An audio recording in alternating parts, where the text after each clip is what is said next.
Dydd Gwyl, Dewi Hapus Pawb. It's March the 1st, and this is the 23rd of 53 consecutive 5-mile walks from the Gresford Memorial to the Miners' Rescue and back again. Today's film returns to the Disaster Relief Fund and asks the question, how was the money spent? The Gresford Colliery Disaster Relief Fund report of 1945 outlines how monies from the fund had been spent up until the end of that year. It's essentially a list of figures with some explanatory notes, and it's absolutely fascinating. Fascinating in that it offers compelling insights into what life was like in the decade after the disaster for the dependents. We already know that £33 million was raised for the relief fund. That's in today's money, and all of the figures quoted in this film are too. The monies have been converted using the Bank of England inflation calculator. Before looking at the allocation of funds, here's some broader information about the fund. Allegedly, King George V was the first contributor with a £3,000 donation. There were 616 beneficiaries in total, 166 widows, 241 children, and 209 other dependents. Should a widow marry again, she would receive a weekly allowance for 6 months after remarriage. If she were to become a widow again, she could reapply to the fund. One woman had been readmitted by 1945. Due to the number of widows under 30, it was made clear from the beginning that relief would be provided for 70 or more years, essentially as long as any widow needed it. 15 orphan children were taken in by foster parents.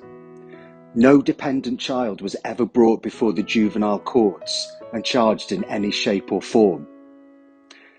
Of the 242 child dependents, 78 went into higher education, 68 boys and girls received equipment grants, 41 boys and girls joined the forces, with 5 making the ultimate sacrifice. 25 boys went into apprenticeships, 2 graduated from university, 1 with a master's degree, and 1 deaf and non-verbal child was sent to specialist school. So, how was the £33 million spent? So I'm rudely interrupting the video.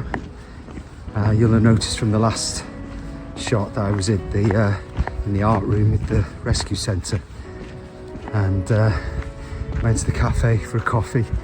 It's the only chance I get to come down half days on Friday, so my only chance to really pop my head in, see what's going on. And I bumped into an old school friend I'd not seen for 35 years.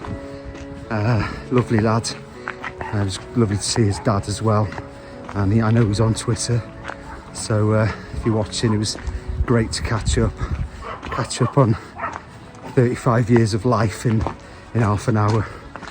And then on the way out, they're all coming back from the meeting royalty. It's not changed them though. It's really not changed them.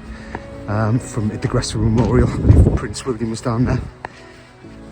So I met Colin from Wrexham Sport and Music. George was coming back in. Scoot from the Declan Swans. Had a chat with them all, was able to meet them. So Stuart, one of the lads who goes regularly and produced some amazing artwork this week. And I don't know the answer to this question. What is community spirit? I can't articulate it. It's too deep for me, but I know where to find it, and it's in that place there. So yeah, just special. That's what I wanted to say. Just a really, really special community place, and I couldn't be more proud to be doing this fundraising for them. That's it. So how was the £33 million allocated? By the end of 1945, £10 million, by far the largest sum spent, had been given for weekly allowances and compassionate grants, 2.6 million of which went to unemployed miners, including £237,000 for replacing lost tools. £340,000 went to old age pensioners and rescue men. £330,000 was spent on education and apprenticeships. £250,000 for medical fees, including dentures and glasses. £160,000 on mourning. £88,000 on marriage grants. £60,000 on funeral grants. £30,000 in home help grants for dependents unable to live independently. £10,000 on railway fares to dependents invited to holiday homes. £3,000 on maternity. £3,000 on sundry unclassified grants.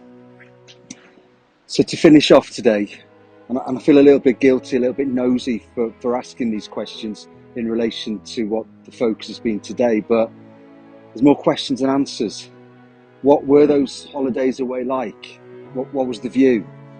What is mourning? Funeral grants had a separate line. £160,000 spent on mourning.